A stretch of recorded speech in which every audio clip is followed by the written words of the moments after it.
ये मेरा India versus England third T20 आई का रिव्यू है and it is just disaster after disaster after disaster. आज तक कभी इंडिया की T20 हिस्ट्री में नहीं हुआ है कि हम 5 कंसेक्यूटिव T20 आईज में एक भी जीत नहीं हो और हमारी हार हो, और हमारी हुई है हार।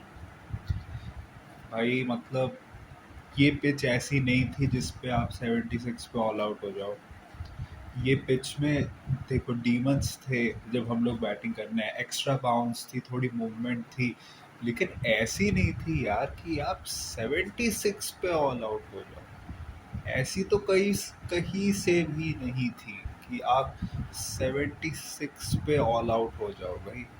मतलब ऐसा लग रहा है कि या तो अभिषेक रन मारे, उसके बाद मिडल ऑर्डर में से थोड़ी बहुत कंट्रीब्यूशन आ जाए तो आप एक रिस्पेक्टेबल स्कोर पे पहुंच जाओगे। अगर अभिषेक रन नहीं मारे तो उसके बाद मतलब आपकी पूरी टीम ही कोलैप्स कर जाती है। भाई श्रेयस अय्यर कौन सा शॉट खेल के आउट हुआ है? मैं कैप्टन अय्यर से ज़्यादा तो बैटर श्रेयस अय्यर को बोलूँगा। भाई आप हो वो बैटर जिसको एक T20 world cup winning captain के जगह पे लेके आया गया है।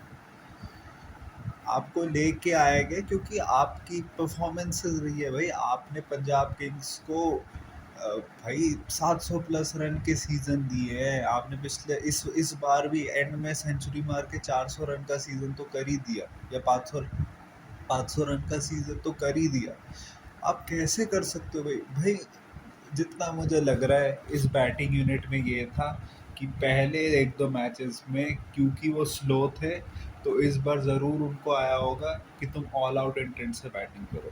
लेकिन यार ऑल आउट इंटेंट का मतलब ये तो नहीं है ना कि बस you swing your bats. At least shot selection तो ठीक होनी चाहिए ना। और यार क्योंकि मेरे को लगता है कि यार इस टीम में प्लेयर है जो उस चीज को काउंटर कर सकता है। यार ईशान किशन वो आदमी है जिसने यार वो ऑफ कोर्स उसको प्रॉब्लम होती है शॉर्ट बॉल के अगेंस्ट, लेकिन ऐसा नहीं कि उसने कभी भी शॉर्ट बॉल को मैनेज करके लंबी इनिंग्स नहीं खेली। ऐसा नहीं है। आपकी टीम में तिलक वर्मा है, उसने भाई एक कभी कोई ऐसी पिच जिसमें थोड़ी एक्स्ट्रा बाउंस हो उसने कभी नहीं खेला उधर।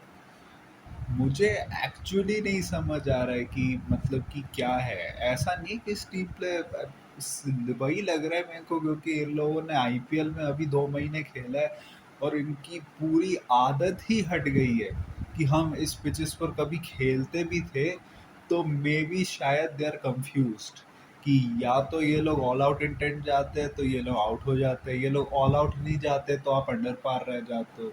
तो मुझे यही लग रहा है कि इनको समझ नहीं आ रहा कि हमें एग्जैक्टली करना क्या है। अरे यार अगर आप इस पिच पे सेटल हो जाते, यार आप रन्स मार देते, आप अभिषेक से ही सीखते ना। शायद पहला वाला मैच था इंग्लैंड के अगेंस्ट, दूसरा वाला था जिसमें कि अभिषेक स्टार्टिंग में इतना स्ट्रगल कर रहा था क्योंकि उससे बाउंस नहीं पकड़ी जा रही थी। जैसे उसने वो बाउंस से थोड़ा सा एडजस्ट हुआ तो उसने मेकअप कर लिया वो वापस। तो वो आप लोग भी कर सकते थे। दूसरा ये दिख रहा है कि जसप्रीत बुमराह का ना होना, हार्दिक पांड्या का ना होना इस टीम में आपको कितना हार्म कर रहा है। क्योंकि आपके पास ऐसे प्लेयर्स है, क्योंकि आप बहुत ज़्यादा है कि आपके पास 4-5 प्रॉपर बैटर है, 2 ऑलराउंडर है, एक एक्स्ट्रा बैटर है और 3 आपके पास टेल एंडर्स है। तो आपकी बैटिंग ऐसी है कि वो बहुत डिपेंडेंट है कि आपके टॉप 3 में से किसी को करना चाहिए, क्योंकि आपका जो बाकी बैटिंग ऑर्डर है उसका पता नहीं कि वो चले या ना चले। तो तिलक का यही है, उसको जब तक उसको 16-17 ओवर में नहीं भेजोगे बंदे के रन ही नहीं आते। बंदा फिनिशर ही जिसके तरह खेल सकता है। लेकिन अगर आप इस टीम में हो और आप एक मिडल ऑर्डर बैट्समैन हो, आप एक प्रॉपर बैटर हो, तो आप एक मिडल ऑर्डर बैट्समैन हो भाई। दूसरा आपके ऑलराउंडर्स का यही है कि शिवम दुबे कभी बैटिंग से करेंगे कभी नहीं करेंगे। अक्षर पटेल बैटिंग से 8 की एवरेज है 24 वर्ल्ड कप से, तो उनका भी कुछ नहीं हो रहा। दूसरा इस बार मुझे समझ नहीं आ रहा, हर्षित राणा को दुबे से पहले भेज दिया, अक्षर पटेल को आप तिलक से पहले भेज रहे हो। मतलब मुझे लॉजिक नहीं समझ आ रहा। आप क्या क्लियरली बचाने के लिए कर रहे हो, या फिर आपको लग रहा है कि ये लोग ऊपर जाएंगे तो पार्टनरशिप कर देंगे? हर्षित राणा कौन सी पार्टनरशिप कर देगा भाई दुबे की जगह पे? हर्षित रान की बैटिंग तो यही रही है ना कि वो बस घुमाता रहता है बैट। तो मुझे नहीं समझ आया कि क्या है ये। बॉलिंग में भी मैं कहूँगा कि आपके स्पिनर्स क्या कर रहे हैं। ठीक है, अक्षर पटेल का एक बुरा डे गया, वरना उसने बॉलिंग से मैं कहूँगा ओवरऑल आयरलैंड में भी ठीक किया था और इधर भी ठीक ही किया। इधर उसने रन बहुत खाए, लेकिन इस मैच में वरुण का क्या करना पड़ेगा। वरुण का मिस्ट्री एलिमेंट पूरा चले गया है। वरुण शॉर्टर लेंथ पे बॉलिंग कर रहा है और वरुण बचने वाली बॉलिंग कर रहा है। मैंने आज वरुण के जितने ओवर देखे, मैंने एक भी जगह नहीं देखा कि वरुण वाज ट्राइंग कि मैं विकेट लूं। अगर आप विकेट लेने के लिए जा रहे हो, छक्के खा रहे हो, तो अलग बात है। वरुण का क्लियरली लग रहा था कि वो बच रहा है, उसको एक चौका पड़ रहा है तो अगली बॉल सीधे लेग पे दे रहा है वो। आप एक मिस्ट्री स्पिनर कैसे हो सकते हो अगर आप एक चौका खाने के बाद आप डिफेंसिव लाइन पे चले जाओ। और ये वरुण के साथ दिखा है यार, और आपके पास ऑप्शंस नहीं है। कुलदीप को आपने बाहर कर दिया क्योंकि कुलदीप की परफॉर्मेंस आ नहीं रही। आप एक मैसेज भेजना चाहते थे उसको, और आप ऊपर से ये भी कर रहे हो कि भाई तू फॉर्म में है नहीं, लेकिन हमें तेरे को ना वर्ल्ड कप के लिए देखना है, तो तू एटलीस्ट ओडीआई टेस्ट खेल, उसमें कुछ कर ले। रवि बिश्नोई आपने उसको इसलिए रखा है क्योंकि वो पैकिंग ऑर्डर में है, और वो मतलब आप उसको इंडिया ए भी खिला दिया था आपने T20 वर्ल्ड कप में, जब वो यूएसए ये सब के अगेंस्ट। फिर उसके बाद आपने उसको न्यूजीलैंड सीरीज में भी, तो आपको था कि पैकिंग ऑर्डर में इसको लाते हैं वापस, करते हैं। तो आपका ना तो रवि बिश्नोई चल रहा है ना वरुण, कुलदीप भी नहीं चल रहा, तो आपने उसको बाहर कर दिया। तो आपके जो रिस्ट स्पिन या लेग स्पिन है, आप उसमें डायर स्ट्रेट्स पे जीशान अंसारी एक है, आप उसको वही रेड बॉल मैचेस खिला रहे हो कि वो बंदा कहीं से कुछ बन जाए कि हमारे पास कुलदीप के लिए कोई ऑप्शन हो टेस्ट क्रिकेट में। और ये मेरे को तो लगता है आपको जीशान को इधर डालना चाहिए था। ये T20 या ओडीआईज में वो बंदे का, विजय हजारे बहुत अच्छा गया था, लेकिन आपने वहाँ विपराज को डाला है। और विपराज भी भाई वो ऑलराउंडर वाला टाइप है, उसकी बॉलिंग भी हम सबको पता है कि उसके में वो दम नहीं है कि वो मेन स्पिनर कभी भी बन पाए। उसके अलावा पेसर्स में मैं यही कहूँगा कि आपकी फील्डिंग में प्रॉब्लम रही है। देखो ये सब चीज़ें नॉर्मल मैचेस में हाईलाइट नहीं होती, लेकिन जो मैच आप हारते हो उधर हाईलाइट होती है। आपके पास 2-3 रनआउट के चांसेस थे, 2 रनआउट के चांसेस थे, आपने एक एक कैच भी ड्रॉप कर दिया, जिसका आपको एक्स्ट्रा रन्स भी पड़े। और कह सकते हो रनआउट चांसेस अगर डायरेक्ट हिट होते तभी होते। अब ठीक है, इतना तो नॉर्मल मैच में चलता है। जब आपकी लूजिंग स्ट्रीक चल रही हो ना, तब हर छोटी छोटी चीज़ मैटर करती है, और वो हर छोटी छोटी चीज़ मैटर करी आज भी। और Phil Salt was proper struggling भाई। उसके बाद उसने जो अपने हाथ खोले तो उसने खोल ही दिया। बाकी भी ये कि सैम करन ने बड़ा अच्छा कंट्रीब्यूशन किया। पैथल को आपने जल्दी आउट कर दिया, लेकिन बाकी सब, फिर विल जैक्स ने भी एंड में आके रन मार दिए। तो ये 200 समथिंग तक, 201 तक पहुंच गए। मैं तो तभी भी कहूँगा कि 201 तक रखना ना बड़ी बात थी, क्योंकि ये जिस तरीके से एक एक समय जा रहे थे, कुछ 14 15 15 ओवर के आसपास ये लोग कुछ 130 या 140 के पास पहुंच गए थे।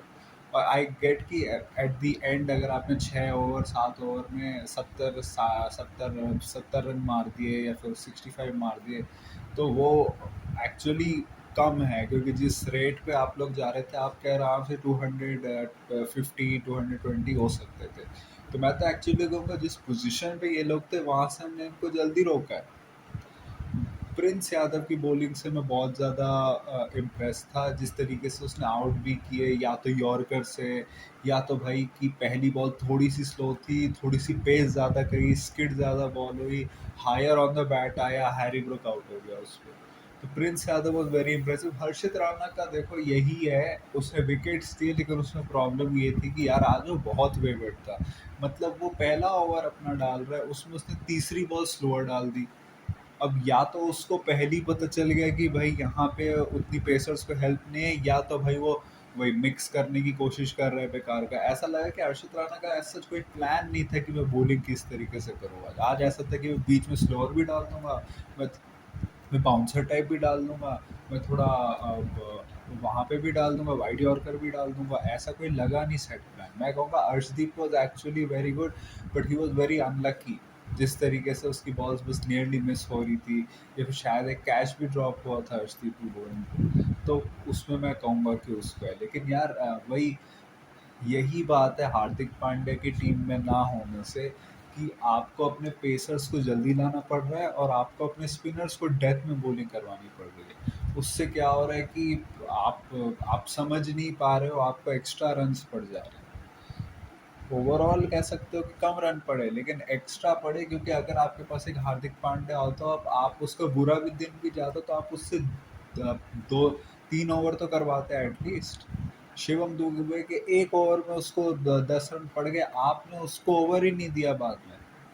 मैं समझ सकता हूँ उस सिचुएशन में आपने क्यों नहीं ओवर दिया, क्योंकि उस समय जिस तरीके से फिल सॉल्ट बैटिंग कर रहा था, बाकी सब कर रहे थे, वो मिलिट्री मीडियम आएगा सामने तो उसको भाई एक ओवर में वो 20-30 रन ना मार दे। मेरे को समझ आ रहा है कि आपने क्यों किया, लेकिन जब आप किसी को टीम में खिला रहे हो एज एन ऑलराउंडर, जब आपके पास 6 बॉलिंग ऑप्शंस है और आपको है कि भाई मेरे को डेथ के लिए भी कुछ अपने पेसर्स रखने, तो फिर आपको कभी कभी रिस्क लेना पड़ेगा। और शायद ये टीम में ये है कि अगर शिवम दुबे अच्छी बॉलिंग कर रहा हो तो आप उससे 3 ओवर करवा दोगे, नहीं कर रहा हो तो 1 ओवर पे ही रुक जाओगे। लेकिन फिर अगर ऐसा है तो यार आप फिर ऑलराउंडर डेवलप कैसे करोगे भाई। मेरा एक ही है इसमें, गंभीर आया भी पोस्ट मैच में और क्लियरली वो बंदा गुस्से में है। दूसरा ये है कि भाई मुझे ये नहीं समझ आ रहा कि ये तुम क्या, ये आपने रीअश्योरेंस नहीं दिया है, आपने उल्टा लोगों को और बता दिया कि क्या होने वाला है। आपने पहले कहा नहीं संजू अभी भी हमारे प्लान्स में है, वो तो वापस आ जाएगा प्लेइंग 11 में, वो कभी भी आ सकता है। हम तो लोगों की टीम रखते हैं कि वो क्या कहते हैं कि हम लोगों को सिक्योरिटी देते हैं, लोगों को अपना परफॉर्मेंस के ऊपर टीम में होना चाहिए। तो भाई why is only Sanju Samson being singled out for not performing. Tilak Varma ने क्या कर लिया इन मैचेस में, एक मैच में उसकी पारी आई है, वो पिछले मैच में जिसमें उसने एंड में आके 24 रन मार दी थी, वरना उसने क्या कर दिया। ईशान किशन ने क्या कर दिया, वो जो उसने 49 मारे 40 में, उससे तो आपको मरवा दिया। जिस तरीके से वो मतलब कि उसने पूरा बॉले खा खा कर खेली। आपके सब बैटर्स भी तो कुछ नहीं कर रहे। अक्षर पटेल ने बॉलिंग में किया, बैटिंग में क्या कर लिया अक्षर पटेल ने। वरुण चक्रवर्ती जो आपका लाडला है, उसने क्या कर दिया जब से वो वापस आया है। उसने इन मैचेस में क्या कर दिया, उसकी इकोनॉमी देखी है आपने, उसने कितने विकेट्स लिए, आपका लीडिंग स्पिनर होके भी।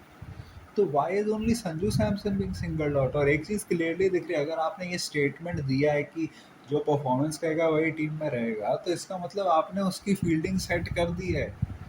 इस एशियन गेम्स के बाद अगर आपको संजू सैमसन टीम में ना मिले तो डोंट बी एस्टोनिश्ड, क्योंकि इनका प्लान यही है कि संजू सैमसन को ठिकाने लगाना है भाई। वरना बाकी सारे बैटिंग ग्रुप में से किसी को रेस्ट नहीं दिया और इसको दे दिया। जो बंदा एक फॉर्मेट खेलता है, ईशान किशन को रेस्ट देते, उसका तो ना तो फॉर्म है और वो तो आपके ओडिया सेटअप में भी है। तो भाई मुझे नहीं समझ आ रहा। और एक चीज़ ये भी है कि अब ये गंभीर, हम तो जानते ही है कि अब इसके ऊपर प्रेशर आएगा तो ये बहुत चेंजेस करेगा, जबकि ये जो फॉर्मेट है ये अगले 2 साल तक मैटर नहीं करता है। ये 2028 में मैटर करेगा आपका T20 फॉर्मेट जो है। लेकिन आप अब देखोगे बहुत चेंजेस होंगे उसमें। श्रेयस अय्यर आके कहते कि बहुत डिजास्टर बैटिंग और हमें completely we have to go back to the drawing board and do this this this this this. अरे भाई ड्राइंग बोर्ड की अलग बात है, आप लोगों को समझ ही नहीं आ रहा है कि आपको खेलना कैसे है। ऊपर से आपको इतनी आदत हो गई है अभी आईपीएल में खेल खेल के, आपको समझ नहीं आ रहा कि हम इन पिचेस पर कैसे एडजस्ट करें बाउंस से। भाई अगर आपका इधर हाल हो रहा है तो ओडीआई में क्या होगा आपका। एटलीस्ट ओडीआई में एक बात है कि आप लोग वेट कर सकते हो कि आप बॉलें खा सकते हो एडजस्ट होने के लिए, तो मे बी वहाँ पे आप लोग कर लो। लेकिन T20 में आप ऐसे तो नहीं खेल सकते ना यार। अरे ऐसी कोई इंग्लैंड टीम तो नहीं है कि मतलब कि जिसको आप हरा नहीं सकते। इसी टीम को हमने वर्ल्ड कप के सेमीफाइनल में हराया ना। तो this is not a good time for us. This is the biggest defeat for us in T20 जितना मुझे पता है in terms of run. This is like अगर आप टेस्ट क्रिकेट में 400 प्लस रन से हारो कोई मैच, ये उस तरीके का हाल है। भाई मैं अप्रिशिएट करता हूँ कि गंभीर के अंडर हम जीते, लेकिन यार गंभीर की बहुत मिस्टेक्स भी हुई जिसकी डिस्पाइट भी हम लोग जीते। मैं नहीं चाहता ये एंड हो tenure with a disaster. Go back to the board, get yourself checked, अपने आप को थोड़ा ठीक करो, अपनी ईगो से बाहर आओ। वर्ल्ड कप ओवर हो गया है, अगला वर्ल्ड कप आ रहा है, आपका ओलंपिक्स भी आएगा। अगर आपको जाना है, दिमाग से सोचो कि करना क्या है, rather than अपने ईगो में रह के रहना। यही है मेरा कहना। So this was my review of the match. What do you think about the match? What do you think about my review? Tell me in the comment section. If you like this type of content, like this video, share and subscribe. If you don't, then share with others. Do my social media accounts, which are my Twitter/X account and my Instagram account, links are in the description. So go follow me on that. My UPI ID link, which is shabbat@OKSCICI, is also in the description. So go donate any amount of money which you can, which can help me make YouTube a permanent career option. So that was it from me for today. So thank you. Goodbye. Alvida.